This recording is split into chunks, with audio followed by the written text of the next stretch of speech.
trying to save the world. One world, one people. Welcome everyone. Everyone hear me? Welcome. Welcome everyone. Thank you all so much for joining us tonight. We really appreciate all of you that are joining us during this beautiful community space. Want to go ahead and start sharing. I'm so excited that there are 243 people joining us. This is going to be a series of webinars, and today is the first one. We are going to be sharing later on a picture where you can scan a QR code to sign up for the other ones. So my name is Daniela Rodriguez, and I am the Executive Director of Migrant Equity Southeast, an immigrant rights organization based in Savannah, Georgia. Today, I have the honor of facilitating this conversation. But before we start, I want us all to do a quick community check-in. I already see some people putting in the chat. Where is everyone joining us from today? Please put it in the chat. Happy to see that. Okay, from Atlanta, from Albany. I saw some people from Savannah, Decatur, Atlanta, South Decatur. Yes, please continue put it in the chat. Where are you joining us from? So some housekeeping items. Obviously, one of the first ones, most important ones, is to, if you're not speaking, please don't forget to mute yourself, and I'll pass it on to Barbara, who has some housekeeping announcement for us about interpretation. Hola a todos, voy a interpretar lo que acaba de decir Daniela en español y después voy a hacer el anuncio de interpretación. Daniela dice, bienvenidos a todos, gracias por unirse hoy a este espacio comunitario. Tenemos a 243 personas uniéndose a este taller y vamos a estar compartiendo un código QR para que se puedan apuntar en unos momentos para futuros talleres. El nombre de la compañera es Daniela Rodríguez de Migrant Equity, que es una organización, Migrant Equity Southeast, que es una organización en Georgia y tiene el gran honor de estar facilitando esta conversación. Como compartí, vamos a tener interpretación durante esta llamada. Si ustedes van a estar escuchando la interpretación al español, por favor, pongan un dedito para arriba o déjenme saber para que podamos estar pendientes. If you're going to be listening in to interpretation in Spanish for this call, please put a little emoji down or put a little thumbs up so that we can look out for you and we're aware. Voy a compartir con ustedes las instrucciones para hacer uso de la función de interpretación en español y después vamos a iniciar la conversación, ya que esta conversación va a ser entera en inglés, así que solo va a haber interpretación del inglés al español. Entonces, si quieren hacer uso de la función de interpretación y se están conectando de una computadora, van a ver un icono de globo terráqueo en la parte inferior derecha de su computadora en la función de Zoom que dice interpretación. Hagan clic ahí y elijan el idioma en el que quieren escuchar esta reunión. Si se están uniendo de un dispositivo móvil o un tablet, van a ver un icono de globo terráqueo, perdón, 3 puntos que dice more o más en la parte inferior derecha de la pantalla. Hagan clic ahí y ahí pueden escuchar, ver la opción de interpretación de idiomas y escuchar la interpretación. Si tienen algún problema con la función de interpretación, por favor, déjenos saber en el chat. Ahí es también donde nosotros les podemos dejar saber como intérpretes que necesitamos que reduzcan la velocidad de su palabra.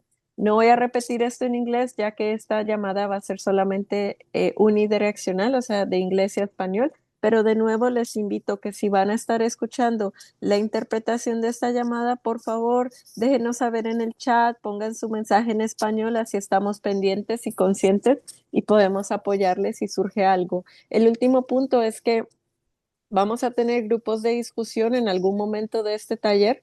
Si necesitan interpretación al español, por favor, manténganse en este cuarto, porque este es el único cuarto donde vamos a poder proveer esa interpretación.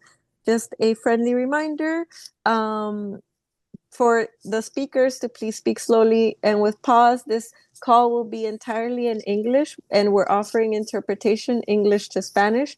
I just went over the instructions of how to access that interpretation function, and now we're ready to enable it and get the meeting started. Hope you have a great meeting, and thank you. Thank you so much, Barbara, for the instructions. Muchas gracias, Barbara, por las instrucciones. So before we move forward, I want to invite us into a brief moment of silence to acknowledge the recent tragedy impacting our brothers and sisters in Minneapolis and all of the lives that have been lost by systems of detention, policing, and state violence.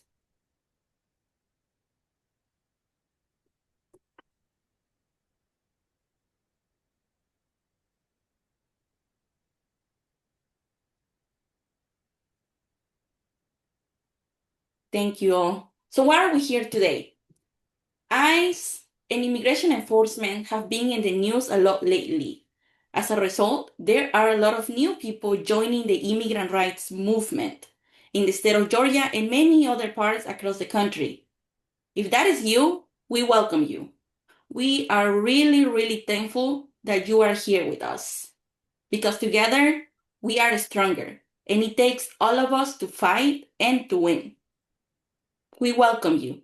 Thank you for being here tonight with us.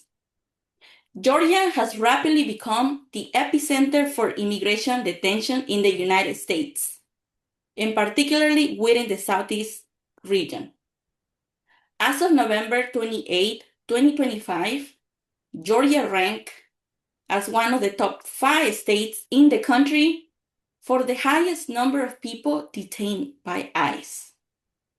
Georgia's detention capacity continues to expand, and we currently have 5 immigration detention centers in Georgia, including several used for short-term detention. So tonight is about grounding ourselves in history. I promise it's not going to be a history lesson, but it's more so about learning from each other, learning from those who have been doing this movement for many, many years. As we think about the future of the immigrant rights movement in Georgia, it's essential to understand where we have been. This event is co-hosted by several immigrant rights organizations across Georgia, including Georgia Latino Alliance for Human Rights, Project Out, AAJC-A, Casa Alterna, in Georgia Detention Watch, and many others. So without further ado, I would love to introduce everyone in the panel today.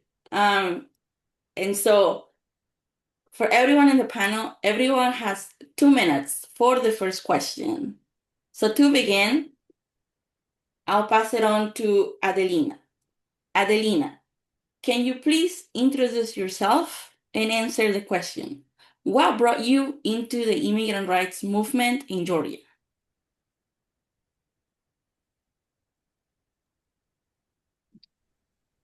Hello, good evening, everybody. My name is Adelina Nicholls. I'm with the Georgia Latino Alliance for Human Rights.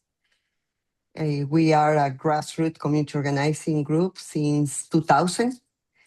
But one of the reasons we decide to move around organizing is the great need and the abuses that were taking place in different places around the state of Georgia.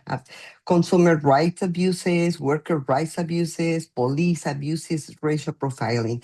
And that, and we wanted to do something at the time. We wanted to organize.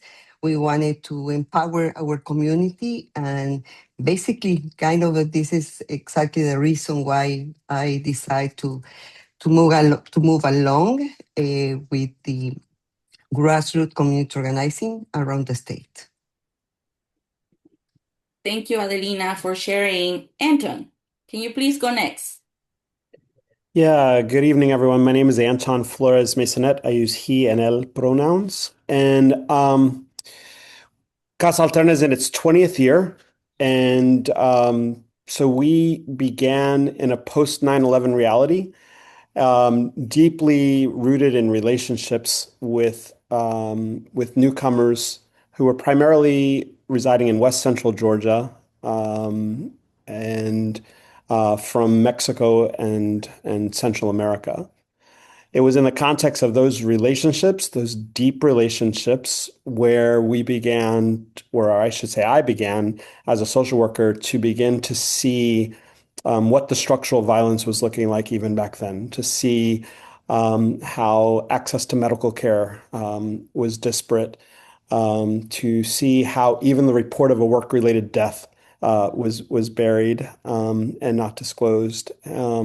And so in 2006, when we started Casa Alterna, that coincidentally became the same year that Stewart Detention Center, which at the time would have been the largest immigration detention center, opened. And so in 2007, there was a hunger strike inside that facility, and a group of us decided that we would respond. And so that's kind of the inception, rooted in relationships, beginning to have my eyes open to the discriminatory treatment, and then seeing the need to be a voice at a time and in a part of the state where activism was just really starting up. Thank you, Anton, for sharing. Azadeh. Thank you so much. My name is Azadeh Shahshahani. I'm Legal and Advocacy Director with Project South, and it's a great honor to be joined by Adelina and Anton, who I've known for a long time and have had the honor to work with for a long time. So I moved to Georgia in 2007, and one of the first people I actually met in Georgia was Adelina.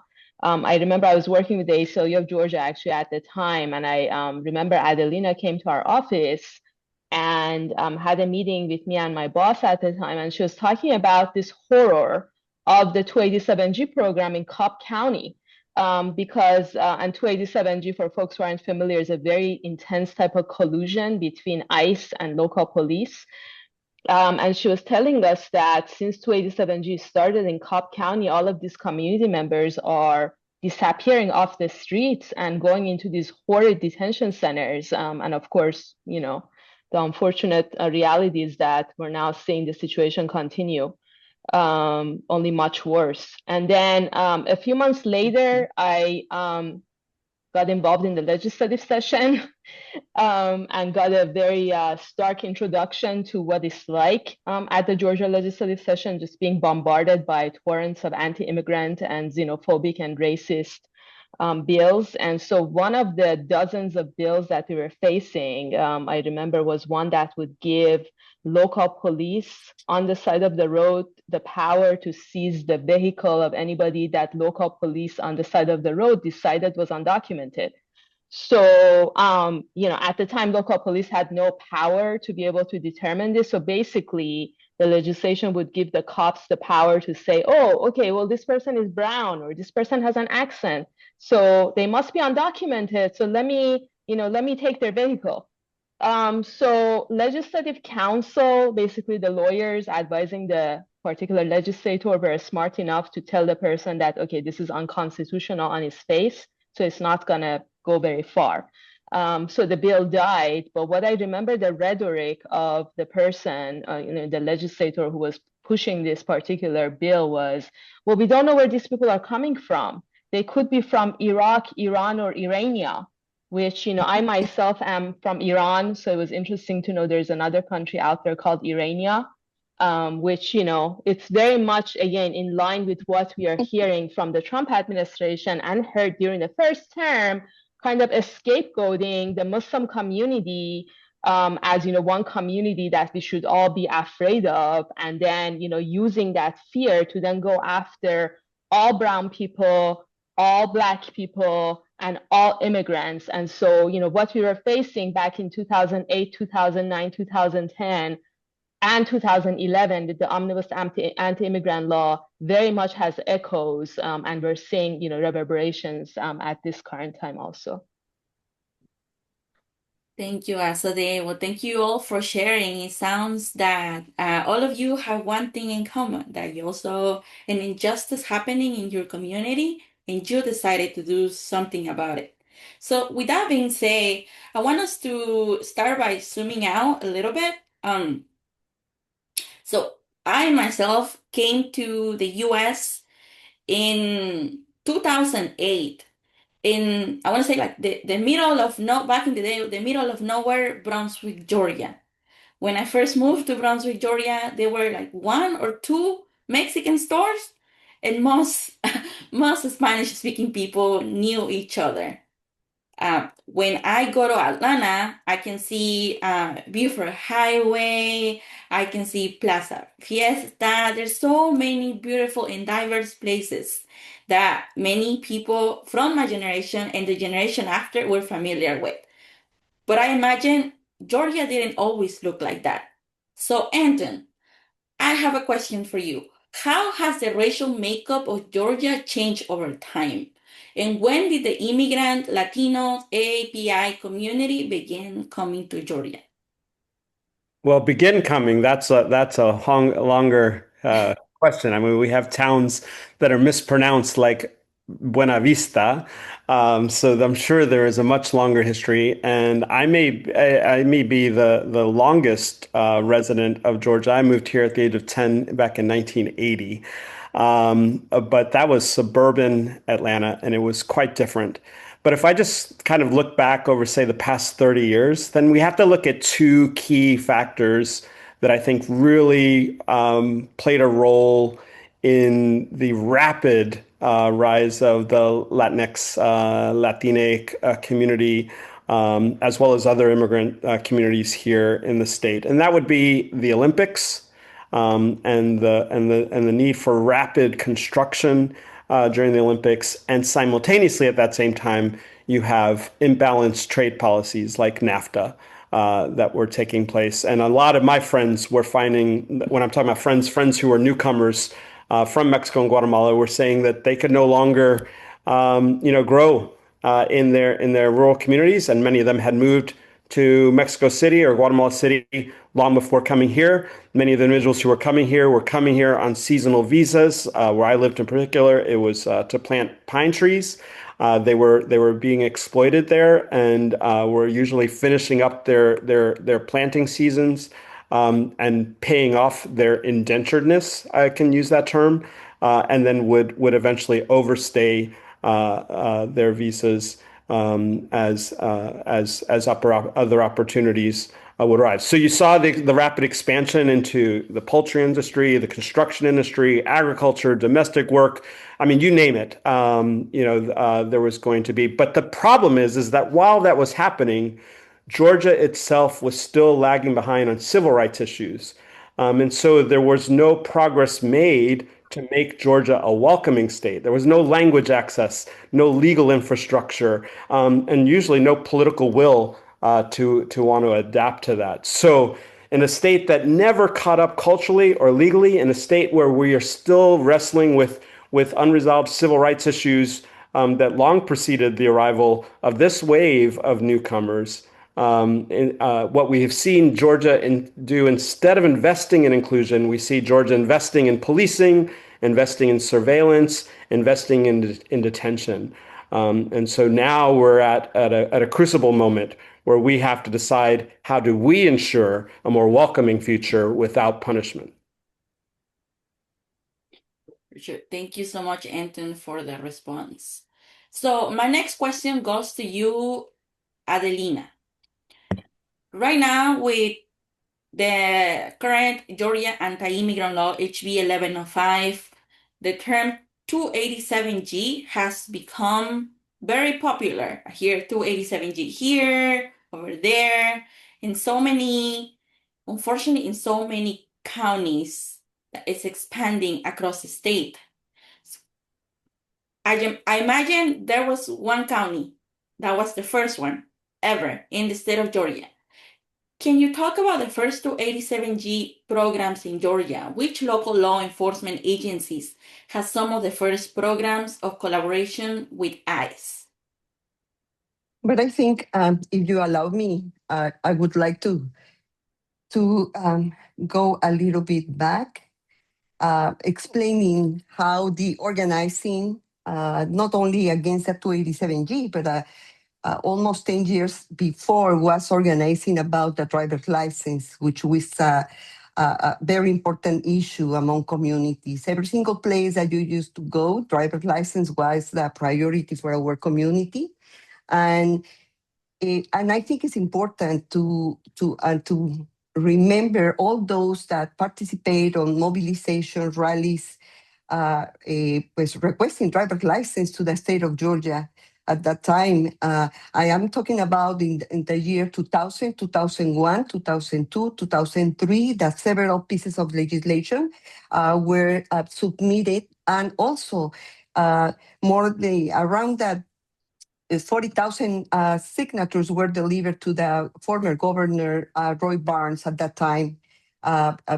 Signatures by our community requesting driver's license. And I think it's important to understand this background, no? Because this started in 1999, and to this extent that we are facing exactly the same aggressive enforcement. And yes, the 287G was for the first time in the state of Georgia, was implemented in the Cobb County. And in 2009, also Gwinnett County, as well, you know. Both are the most populated most Latino populated county in the state. And there are several reports that were made about the amount of people that was processed for deportation and the impact that that has in terms of our family. We are talking about that more or less between 2007 and 2013, more than 73,000 people was processed for deportation under the 287G. And the concern, huge concern for all of us, was that many children were without a parent or without both parents because some of both or one could have been deported. The HB 1105 as well, no, was is kind of put a line in a different perspective in terms of the aggression, in terms of pieces of legislation against our community. But there is one bill, very, very important, I think that we should remember, and I think it's at another slide. It's about the SB 350. This piece of legislation was passed in July 2008, where is when many of our community members were feeling the heat of the police, because this piece of legislation, what it does is that if you are driving without a driver's license and you are stopped by the police and you don't have any kind of documents, they will penalize you with $700 to $1,000 plus that 2 to 10 days in jail. No, and there were more fines and more days in jail, and at the same. And for the fourth offense, you were going to be processed for deportation. So that the SB 350, I think that was determined in terms of how the aggressive enforcement supported by the legislation, and to put the 287G in our communities was a terrible impact that all of us is still suffering as well until this time. HB 1105 has added now the State Patrol, supporting and in different types of the 287G are acting in a different ways. It could be the state troopers, it could be the city police, it could be the county or the sheriff applying the 287G. So the impact of all of those pieces of legislation and this aggressive enforcement, of course, generate a pipeline for deportation. No? And I think it's important to understand these struggles and this participation for more than almost 25 years that we start this here in the state of Georgia, Daniela. Thank you, Adelina. Thank you so much for sharing a little bit more context about the movement that you were leading in the past. I think it's beautiful. I personally think it's beautiful to see this picture of 2008. I was, I believe, in seventh grade. So it's amazing to see this. I know, Anton, I see you laughing. It's amazing to see these pictures from the past and the amazing movement that y'all were leading before. But with that being said, about speaking of the past, the next question is for you, Azadeh.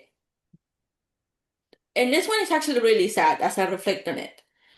During my time in the state of Georgia, and I'm pretty sure for many others, the generation after me, I've always heard of detention centers. During my whole time, I have always heard of detention centers. It is hard to imagine. I know it's possible. Yes, I know it's totally possible to abolish the ICE detention centers in Georgia.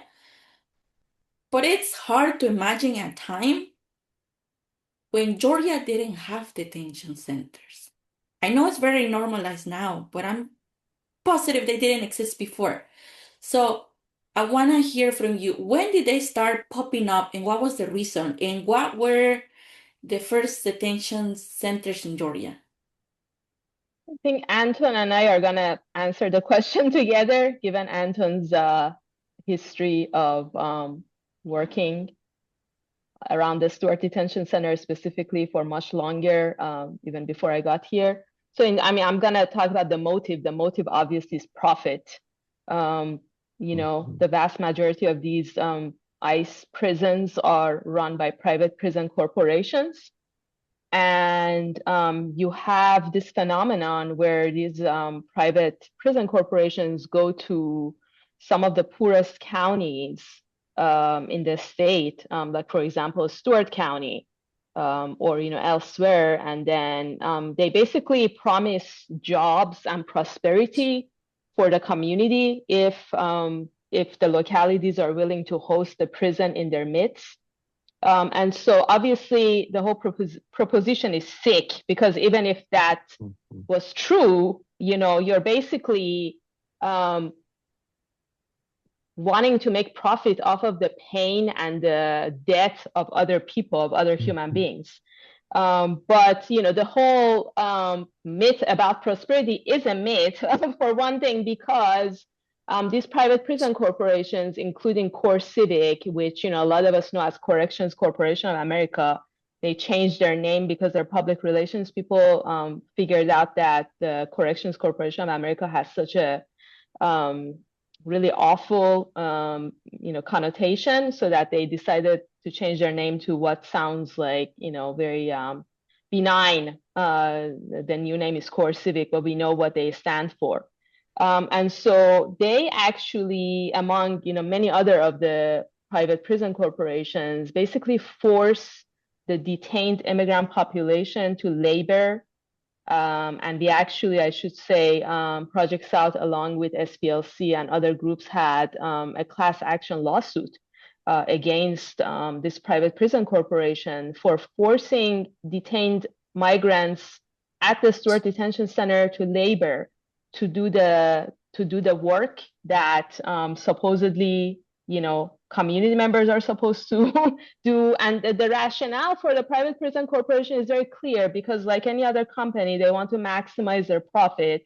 And so what better way is there to make more money than to force the detained immigrant population to do all manner of work in terms of cleaning and and sometimes in very unsafe conditions, like people weren't even being provided with the clothing or the safety procedures that they needed. And so if they refused to work, they were placed in solitary confinement for a period of days sometimes. And we had been in touch with some people who had been deported after being in solitary for refusing to engage in this forced labor program, and they were still suffering from the impact of what they suffered. And so, of course, I should mention that our mainstream media is very much complicit in terms of pushing forward this myth. So when we had success with the Irving County Detention Center, which we'll talk about later, I'm sure some of y'all remember that basically they were subjecting migrant women to gynecological procedures without their full and informed consent. And so Irving was also a privately operated detention center.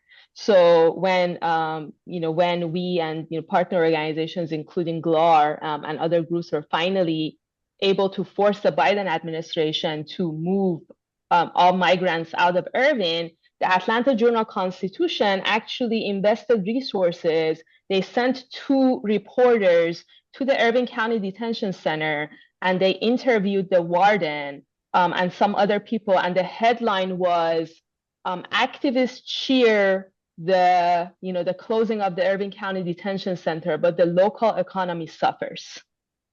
So this is what we are confronting.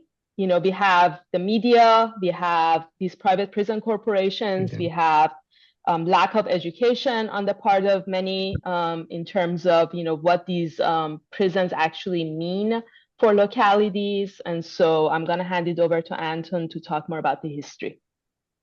Yeah, I think if you want to, thank you, Azadeh. And I still remember meeting Azadeh shortly after organizing a vigil outside of Stewart Detention Center back in 2007 in solidarity with hunger strikers on the inside. But my first introduction to Stewart Detention Center actually was a few years before it opened. And I think this is important because I think that everything we're talking about is also a part of the mass incarceration that affects Black and brown bodies. And that in Georgia, this is also, if we are going to have a victory, we have to have an intersectional justice movement as we're going forward. Because I went down on a walking pilgrimage that was put on by the Prison and Jail Project in the early 2000s. And we walked through different rural localities in Southwest Georgia where we were seeing the current real jail conditions that mostly Black bodies were being subjected to in the Deep South. Old buildings with no air conditioning, meals one meal a day on the weekends, all manner of things. And the last day of that walking pilgrimage, we came up upon this mammoth medium level security prison that sat empty.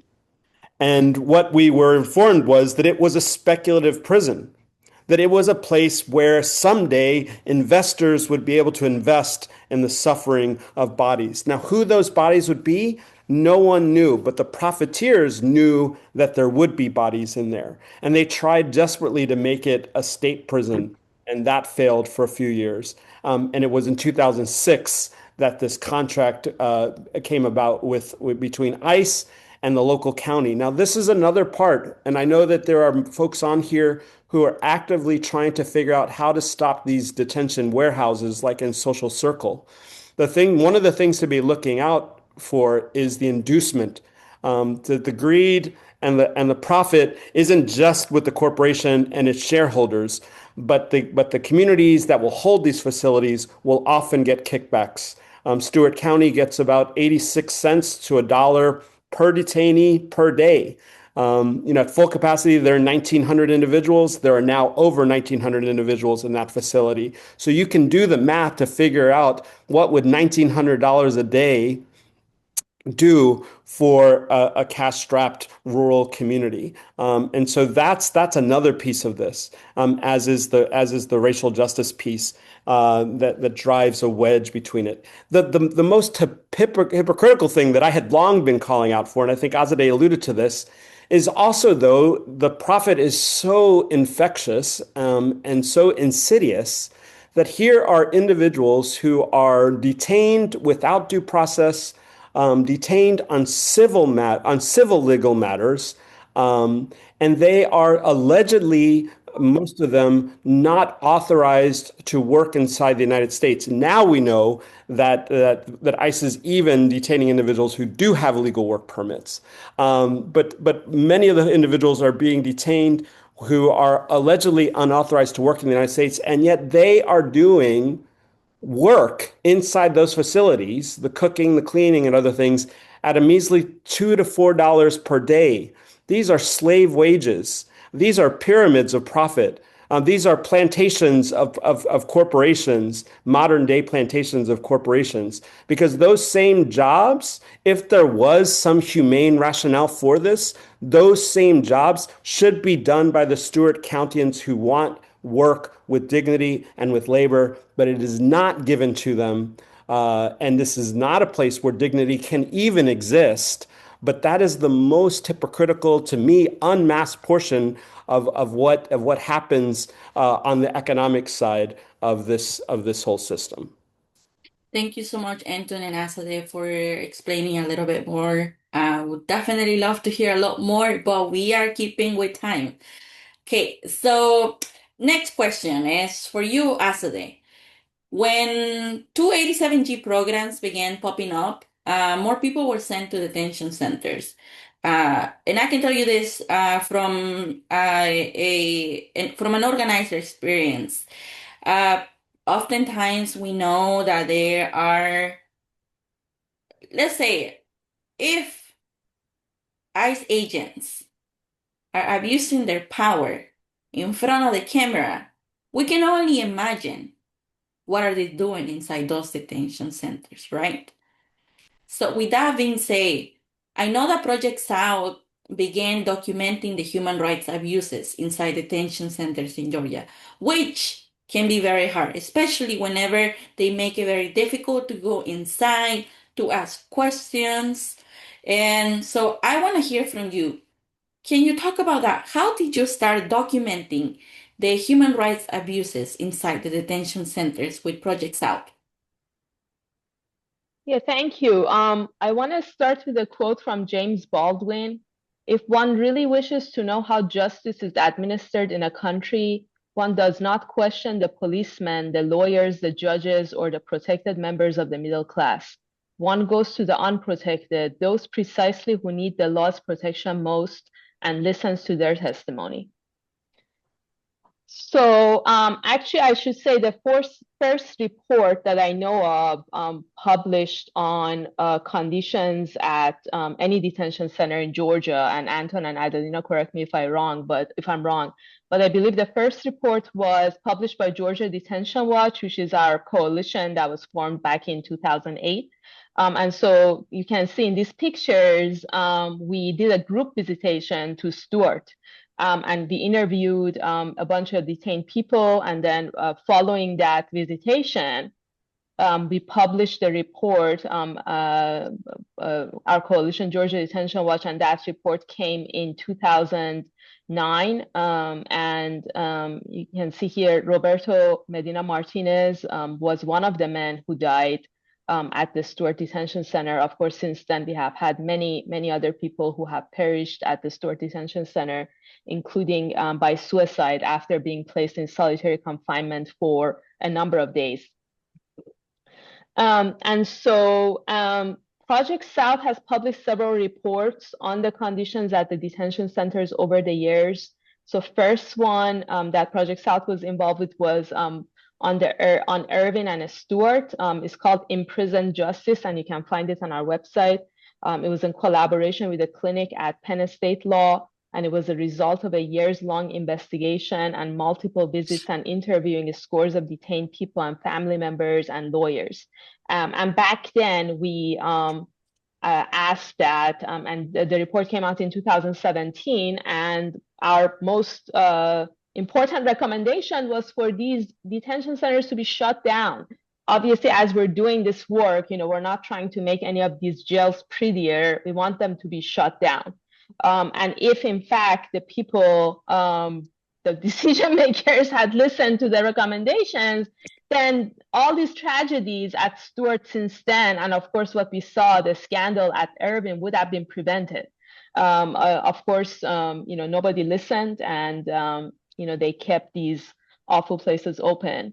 And so then we published a report on the Atlanta City Detention Center, which is called Inside Atlanta's Immigrant Cages in 2018. And this documentation played a very important role in convincing the mayor back then to stop letting ICE detain people at the city jail. And so this was the summer of 2018 when basically Trump was separating parents from their children, and the mayor, as a mother, I think was genuinely feeling conflicted about the fact that, you had these this very nice rhetoric from the city of Atlanta, and they had this whole welcoming unit, and all they were doing was holding soccer games for immigrants, and at the same time they were making profit off of the detention of migrants at the Atlanta City Detention Center. And so I myself was part of a task force that the mayor put together to basically advise the city on the next steps. And it was very interesting because the warden of the jail was also on this task force. And so, he was basically saying, oh, we're going to improve the jail, it's going to be fine and it's going to be reformed. And then you have basically documentation in the form of this report that we published, and basically the voices of all of these formerly detained people and family members, which are Coalition Georgia Detention Watch organized to make sure that their voices are heard. So that finally the task force, despite the fact that it was mostly all business people and lawyers who were not necessarily movement lawyers, everybody was moved to force really to make a recommendation to the mayor for Atlanta to stop detaining people for ICE. And then also we published a complaint back in 2020. It was a very instrumental complaint in September 2020, along with other organizations, including Georgia Detention Watch and GLAR, and letting the world know about human rights violations against women's bodies that was happening at Irving. And it was through that documentation and the follow-up advocacy that happened. We went before the UN and the Inter-American Commission, Congress, a delegation from Congress came down, that we were able to force the Biden administration to free women and all migrants from ICE custody from Irving. And unfortunately, the Stewart then, they started detaining women at Stewart. And we're still fighting for justice for survivors of the abuse. And as has been pointed out in the chat, unfortunately, since then, the Trump administration has restarted detaining people at Irving. And this shocking development is very much in line with this administration's modus operandi of going to extreme lengths to dehumanize and brutalize immigrants. And we stand with migrant women who were subjected to medical abuse and other egregious human rights violations at Irving. And of course, we'll continue our work towards shutting down all ICE prisons and ensuring that all migrants are treated in accordance with international human rights standards and with full dignity that all of us deserve as human beings. Thank you so much, Azadeh. For many of us, that was beautiful. For many of us, in the movement and many people that are joining, it has become very normalized to hear people dying in detention centers, pregnant women losing their babies, the forced hysterectomies, the lack of access to good food, the lack of access to clean water. There's so much happening that has become normalized. But we don't have to normalize it. To begin with, people should not be inside. And no one deserves to have their humanity being abused inside those walls. And there's so much that we can learn from you and from the work that you have done with Project Out. And speaking of amazing work and inspirational work, I want to remind everyone that for many organizers of right now and the generation after, we have social media. We have social media, so when we go out, when we protest, when we have an action, we can easily go and Instagram Live, Facebook Live, or TikTok, and we make sure that we amplify our work, which is why we know whenever something is happening. But that wasn't always the case. That wasn't always the case. And just because social media didn't exist, what wasn't as popular before, doesn't mean that the movement wasn't popular. With that being said, I think it's important to mention that in the state of Georgia, resistance didn't start yesterday. Resistance has been happening, even if it wasn't in social media, even if the media wasn't putting it out there. So I want to hear from you, Anton. Can you talk about some of the earliest campaigns against detention centers in Georgia? Sure. Again, in terms of the detention centers, Stewart would probably be the first one that there were actions against starting in 2006. We have seen some victories. There are some detention centers that we did not name today. One notable one was North Georgia Detention Center in Gainesville. There were actions that were held there, both religious and secular. And so, I mean, I think this is also something to name that in the Bible Belt, we need to also raise not only the human rights perspective and the political perspective, but to have a moral perspective, I think is also just as vital. And so there used to be a Holy Week pilgrimage that would start at the North Georgia Detention Center and end at the state capitol. So yeah, the tactics have been many. Some of us have engaged in civil disobedience. Some of us have been powerful writers and policy thinkers. Others have been, like Adelina, have been like remarkable grassroots organizers, getting communities directly impacted communities involved. And so it's a long run. It's a long haul game.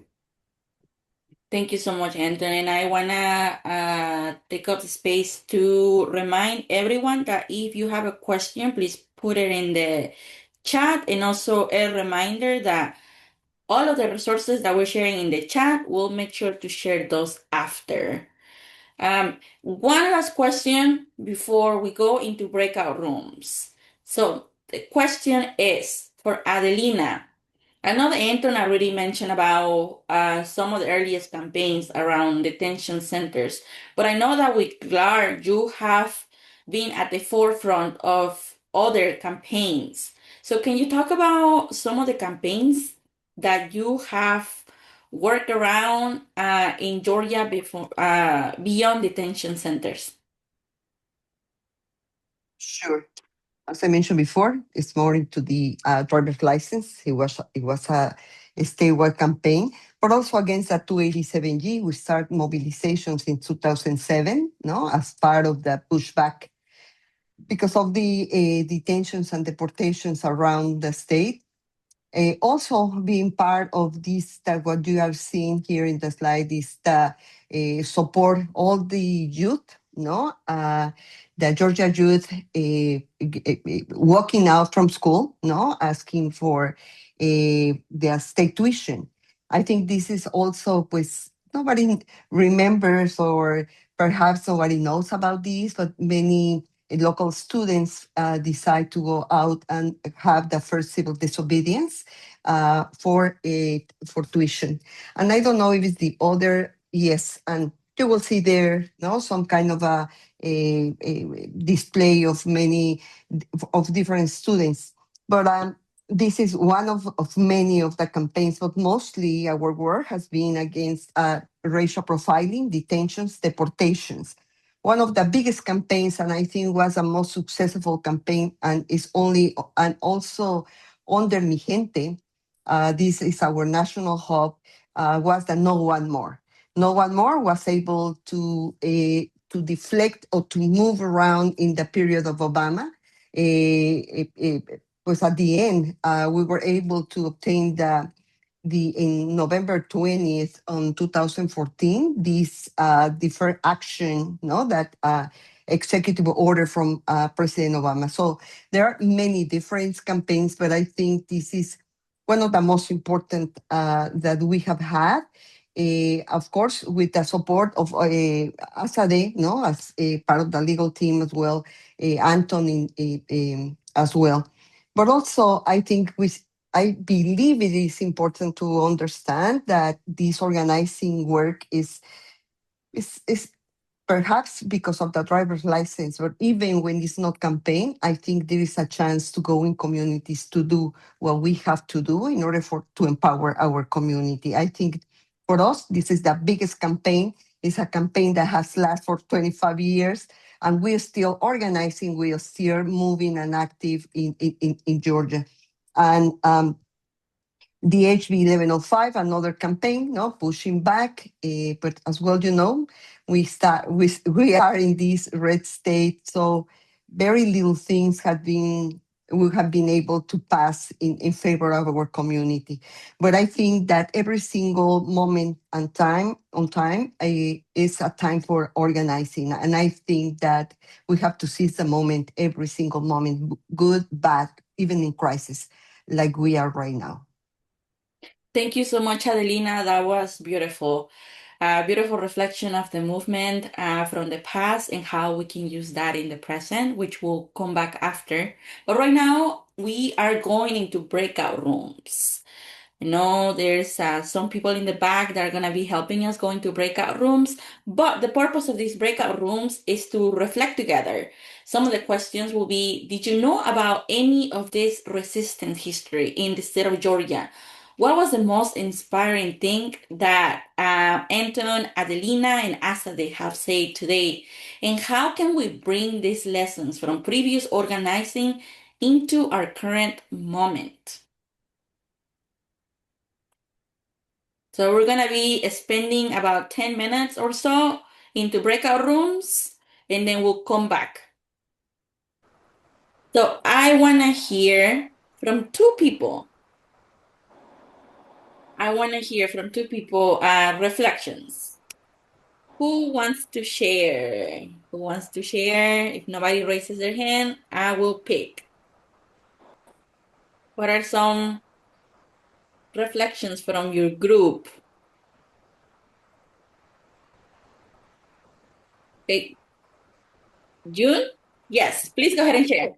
So something that we reflected on right at the end was that with the amount of surveillance that's popping up on social media, something we were talking about is taking it away from social media. So a lot of people in my group, they didn't grow up with social media, but I did. And so all of the activism, all the work that I've done has been primarily on social media. So it'll be a huge learning curve for me and for some of us to transition away from that and go back to traditional grassroots efforts, word of mouth, and things like that.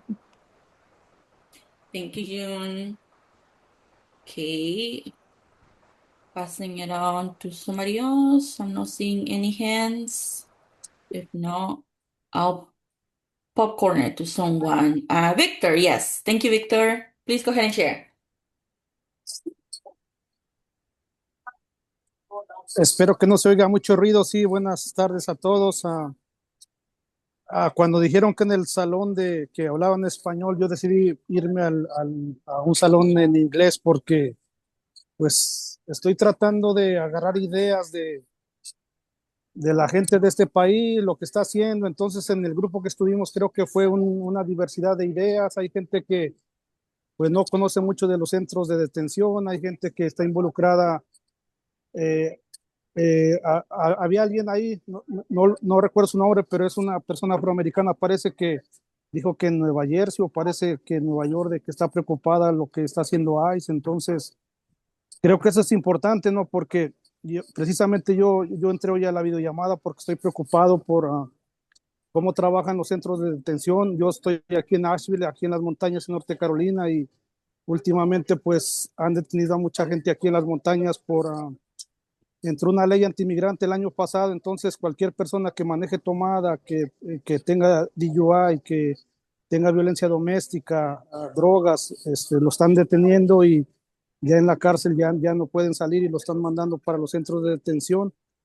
Y pues más ahorita con lo que está pasando con las políticas en todo el país de lo que está haciendo ICE. Entonces me gustó mucho la preocupación que tiene la gente de este país de que no les gusta lo que está pasando con el gobierno del actual presidente, que no quiero decir ni su nombre porque nada más de decirlo creo que me pongo, como diré, enojado, pero sí creo que fue no hubo chance de que habláramos todos. Hubimos algunos que ya no pudimos hablar, pero pues muchas gracias por estas videollamadas porque nos ayudan a analizar, nos ayudan a comprender. pero también yo como inmigrante que soy, que ya tengo aquí más de 25 años en este país, estoy contento de que hay mucha gente de este país que nos apoya, que está preocupada, pero creo que hoy en día debemos preocuparnos por todo lo que está pasando, no nada más para nuestra gente, sino para todos. Muchas gracias y buenas tardes. Muchas gracias, Víctor. Gracias por compartir ese mensaje tan hermoso y es muy importante recordar que cuando atacan a uno de nosotros, nos atacan a todos, ¿verdad? Así que estamos en esto juntos.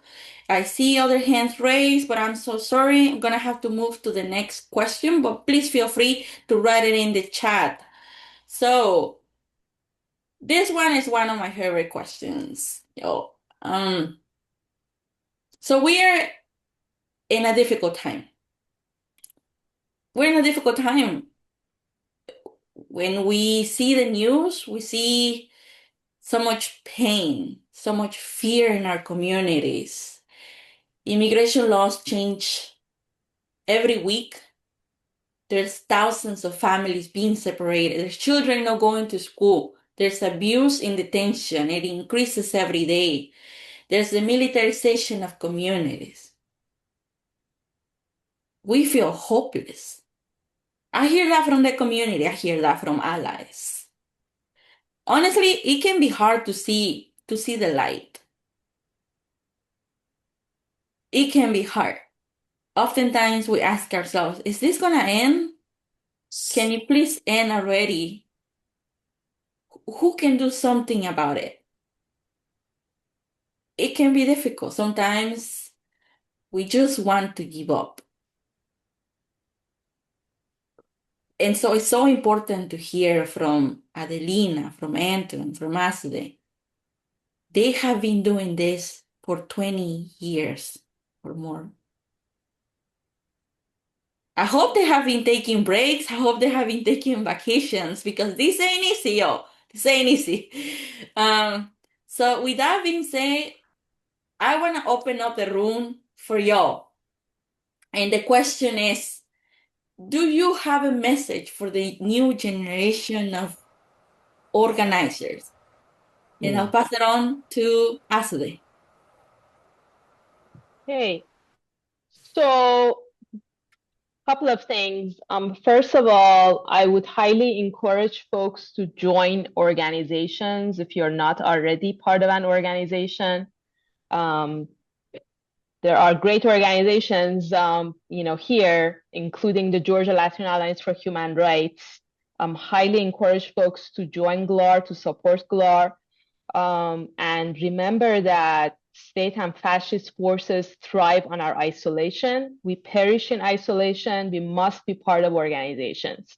I mean, I think for me, part of what has kept me going is to know that I'm part of a movement. Being affiliated with Project South, being a longtime friend with GLAR and Casa Alterna, it's good to know that we're not alone. We're part of a movement. And also to know that we have the legacy of people's movements winning in the face of massive repression to look up to. We had folks dealing with COINTELPRO during the McCarthy era. It might feel new, but it really is not. It's just another form of a state repression that the U.S. government is exercising. And so, we can learn from folks who dealt with all of this before us. What tactics of resistance did they use? And actually, Project South did a webinar, a conversation with movement elders. I believe it was a few years ago, maybe during the pandemic, and it's highly educational and inspirational. And hopefully we can learn that link also.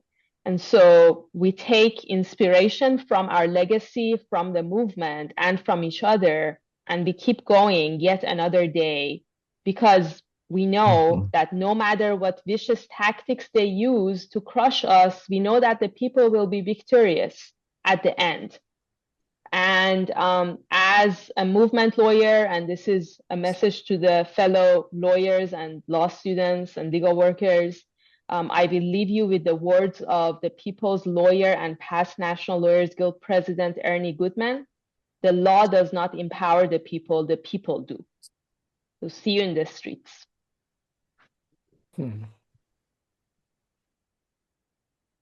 That was beautiful, Azadeh. Thank you so much. Right? It's a reminder that we cannot do this alone. We don't have to do it alone. So please join your local organization. There is community. There is community. You don't have to do it alone. We are not alone in this. So, Adelina. I'm here. But almost very similar what Azadeh mentioned. But I think that you have to be very clear to do this kind of work. No, why are you doing this? This is something really important. Also, to take care of yourself, but also that means that to take care of the ego, no, that disturbs and obstructs many types of relationships. And the other part that the premises that I always walk is that the power is in our communities, the power is on the people. I do believe that only people can save the people, and not only immigrants save immigrants, but also people at large in terms of society. And that's where my commitment is. And something that caught my attention as well is that, yes, I think that many of us are afraid of being destroyed, of being crushed, or being arrested. But at the end of the day is that we already know, like my friend Pancho mentioned to me a couple of days ago, is like, no, we know that probably our organization or Latinos or immigrants by themselves are not going to solve this, but we have to respond. And if we want to combat fear, do something. If you want to combat the feelings that is no hope, do something. I think that's the best way to contribute to the movement, to support all these vulnerable communities. I believe it's not only about immigrants, it's about many others, like Ms. Wood and as well Alex Petrie, that they were massacred by these ICE agents in the past weeks. I think it's important to understand the strengths of unity. Could be white, black, Latino, red, any race. I think it's and also is but be clear, because we are just starting this fight, this crisis, but it is the best time to get together, um, and I think that, and the most important part for me, and I'm sorry if I am kind of jumping from one place to the other, but it's only people save the people, solo el pueblo salva el pueblo. It's no other way, and that's where the power is. Thank you so much, Adelina. It's an important reminder of solo el pueblo salva el pueblo, because we keep each other safe. Anton? Yeah, I will keep this brief. As a Quaker, I think that the one thing that we can do to just to keep ourselves in this for the long run is just to take some time for silence. The doom scrolling on our phones, the endless sense of urgency that all of this can make us feel compelled to is not healthy. It's not sustainable. So you do have to take some serious time for some self-care.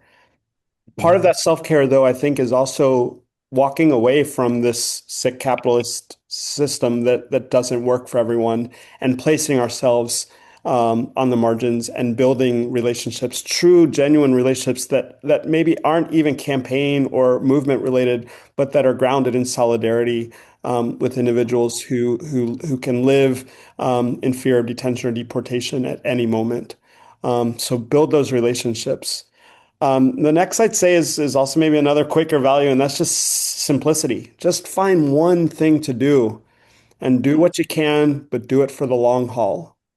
And the last thing is, and I'm going to just make a little shameless plug, is also just celebrate. I remember Georgia Detention Watch, we threw some dance parties and we would meet. I miss those days. We have to celebrate the smallest of victories and just celebrate the resiliency of the group of people that we're with. And so I'm going to throw a plug. I'm going to put it in the chat, but February 8th, some people call it Super Bowl Sunday. We're calling it Benito Sunday, Benito Bowl Sunday. And we're throwing a party at Thinking Man Tavern in Decatur with DJ La Superior, who will be there with us. So come join us, Debbie Tirar Más Football, on February 8th. That's amazing, and thank you so much for the reminder that joy is resilience, right? This system, this government wants us to collapse. This government wants us to be sad, to be hopeless, to not have joy. And the most important thing that we can do during this time is to keep each other safe, to have joy in the movement, and to never forget that we will win. We will win because we are stronger together and there's more of us than them. And with that being said, I want to give a brief reminder to everyone that this is the first webinar of a series of webinars that we are going to have. So please pay attention right now on the screen. We have 1, 2, 3, 4, 5 more that are coming up, and we're so excited. So please go ahead and register. Please go ahead and share the link with your friends. We want other people to know about what are things that we are doing in the state of Georgia. Oftentimes when I'm in national spaces, I hear Georgia is so behind. It's such a racist place. There's so many anti-immigrant laws. But I completely disagree. I always disagree. I say, yes, there are bad things happening in Georgia, but there's also resilience happening in Georgia. There's more of us here, and we'll continue fighting no matter what. So thank you so much to Azadeh, Adelina, and Anton for today. Before we leave, I want to open up the space for questions. And I know people have been putting questions in the chat. One question that was shared in the chat earlier, and I want to make sure that Adelina and Anton have just 1 minute to respond each. How can newcomers best support the movement?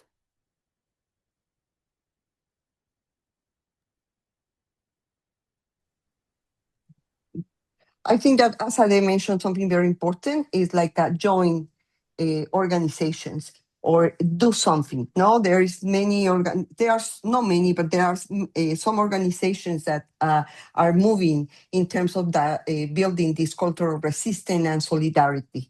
If there's a lot of stuff to do, we have to push back elected officials. If you want to help with food or with some kind of money or accompanying someone to court, there are many different activities that you can do if you want to join in that way. Anton. Yeah, I would say if you're in a part of Georgia where you have choices, join a directly impacted led organization. And if you are not in a place where there is a group of folks to join, consider financially supporting those organizations. And if you can do both, then great. And if you still though want to just get connected and you don't live in a place where there is an organization, find the immigrant communities, find the immigrant churches, the immigrant businesses, and just listen and deeply listen. It will take you years, but just start by listening. Thank you so much, Anton. Thank you so much for the reminder, right? Depending on where you are in Georgia, you can join in different ways. Sometimes you may be in a community where there's more in-person actions.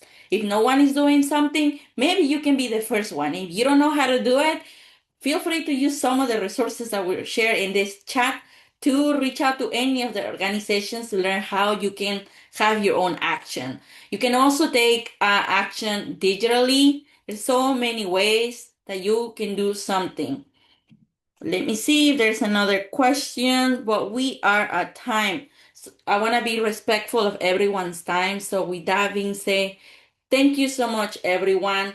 Thank you to Azadeh, thank you Adelina, and thank you Anton for reminding us today that we are resilient, that sometimes this work can take many, many years, but we can do it. We can do it. We're here for each other. And thanks to you all, Georgia is thriving. Good night, everyone. Thank you all for joining. Thank you, Solamente, gracias. just one thing. There is a call to call senators, Daniela, about to sign a piece of legislation. Maybe there's an opportunity to make this call, no, and demand that no more money for ICE. I think it's important for all of us. Thank you so much, Adelina, for the reminder. Yes, please call your senators. Call your senators. We'll make sure to share a link with the specific call to action.